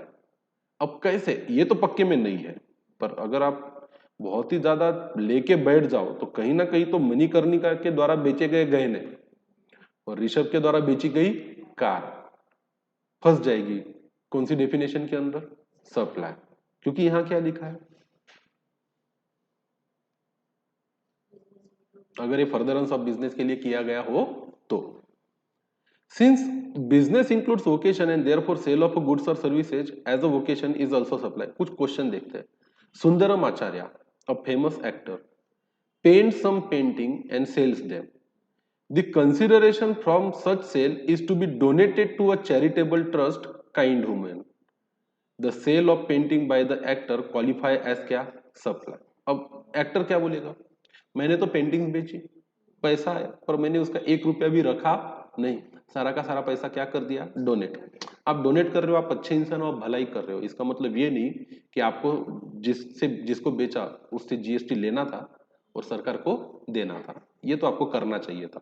भले फिर बाद के आपका जो पैसा है उसका आप क्या करते हो हमें मतलब नहीं है। डोनेट करो, आग लगा दो, जला डालो या फिक्स डिपॉजिट में डालो या कुछ भी करो। Service provided by the club या association to its member for a consideration is also क्या? सप्लाई। तो क्लब और एसोसिएशन का रूल क्या है? म्यूचुअलिटी के रूल पे चलता है। हम ही हमारे लोगों से पैसा ले रहे हैं, हम ही आपस में चीजें खरीद रहे हैं और हम ही आपस में क्या कर रहे हैं? कंज्यूम कर रहे हैं। इसमें किसी की कोई अर्निंग नहीं है। तो मान के चलो हम लोगों ने मिलकर एक क्लब बनाया, हम सब लोग वहां पे 200-200 रुपए इकट्ठा करते हैं एज अ मेंबरशिप फी। फिर जितने भी पैसे जमा होते हैं हम उसके उसमें क्या लेते रहते हैं, स्नैक्स, और आपस में ही खाते हैं। तो किसने कुछ कमाया क्या? क्लब के बुक में तो 200-200 रुपया जो आया है वो क्या है, इनकम, और जो खर्चा किया वो क्या है, एक्सपेंस। कोई सरप्लस है ही नहीं वहां, ना तो कोई क्या है, डेफिसिट। फिर भी कानून मानता है कि अगर कोई सर्विस क्लब या एसोसिएशन अपने मेंबर्स को भी प्रोवाइड कर रहा है तो वो भी क्या है, सप्लाई है। A resident welfare association provides the services of depositing the electricity bill to the residents in lieu of some nominal charges। हमारी ही सोसाइटी में एक रेसिडेंट वेलफेयर एसोसिएशन हम लोगों ने ही बनाया। हम क्या करते हैं, आपको इलेक्ट्रिसिटी बिल भरना है तो आप पैसे दे दीजिए, साथ में 20 रुपए एक्स्ट्रा दीजिए।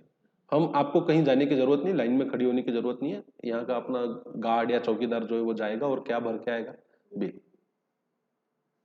Provision of a service by a club or association or society to its member is treated as supply as this includes the definition of क्या, बिजनेस। भाई ये तो इन्होंने क्लैरिफाई कर दिया। तो ये 20 रुपए जो एक्स्ट्रा के लिए है, उस पे 20 रुपए के साथ साथ 18% का क्या लेना चाहिए था, जीएसटी। और किसे पे करना चाहिए था, गवर्नमेंट को पे करना चाहिए था। Admission of a person to any premises और कंसिडरेशन इंक्लूडेड इन क्या, business. Services by of admission to क्या, circus, cinema hall, amusement park including क्या, theme park, water park are considered as supply and these are services by way of admission of a person to any premises for a consideration. तो जितना भी पैसा आप ले रहे हो आपके प्रीमाइसेस में एडमिशन देने का, उस पे पैसों के साथ साथ कस्टमर से क्या लीजिए, जीएसटी। और किसे दीजिए, गवर्नमेंट को। अगर आप लेना भूल गए तो अपनी जेब से दीजिए। अगर आप उनसे लेना भूल गए तो पैसा कहां से दीजिए, अपनी जेब से। Business includes activity of a race club including by way of a totalisator और a licence to bookmaker और activity of a licence bookmaker in such club. Royal turf race club है। अब देखो ये सारे provision example के साथ बहुत ज्यादा अच्छे से समझ में आते हैं। Royal turf race club is engage in facilitating the wagering मतलब betting on the transaction on horses place through the totalisator. इसको टोटली सेटर को भी नीचे डिफाइन किया है। Totalisator is a computerised device that pulls a wager और bets after deducting of charges and statutory taxes of various person placing the bet and also divide the total wager amount to be distributed among the winning. मतलब जितने भी लोग betting कर रहे हैं सबका पैसा आता है, एक पूल जमा होता है पैसे का, उसमें से जो हारते हैं उनको कुछ नहीं मिलता और जो जीतते हैं उसमें वो पैसा बराबर में बढ़ जाता है। तो टोटल को सेट कर देते हैं, इसलिए उसको बोला जाता है क्या, टोटली सेटर। For providing the services or facilitating the wagering transaction, Royal Turf Club gets commission which is deducted and retained by the club from the total bet value। तो मान के चलिए टोटल बेटिंग में लोगों ने 5 CR लगाया। कितना लगाया, 5 CR। उसमें से टैक्सेस गए 1 CR या 1.5 CR, बचे कितने, 3.5 CR। तो ये बोलते हैं कि 50 लाख तो हमारे हैं और जो विनर्स है उनको सिर्फ 3 CR बटेगा। तो ये जो रख लिए उन्होंने 50 lakh rupees, it is on part of a services provided by race course to their betters. और इस पे उन्हें क्या चार्ज करना चाहिए, जीएसटी। और किसको पे करना चाहिए, सरकार को। The said services amount to the supply as the activities of a race club are included in क्या, business. There is one exception to this course of furtherance of business rule, that is import of a service for a consideration. From the above discussion, it can be inferred that if an activity of a transaction satisfied all the above parameter as discussed in point A, B, C with example, above said activity or transaction qualified as a supply under क्या, GST। अब अगला paragraph जो हम कल पढ़ेंगे वो है supply leviable to क्या, जीएसटी। सुनो फर्क है जमीन आसमान का सप्लाई में और supply leviable to GST. Are you getting my point? तो इसको हम पढ़ेंगे अगले लेक्चर। चलिए बाय बाय।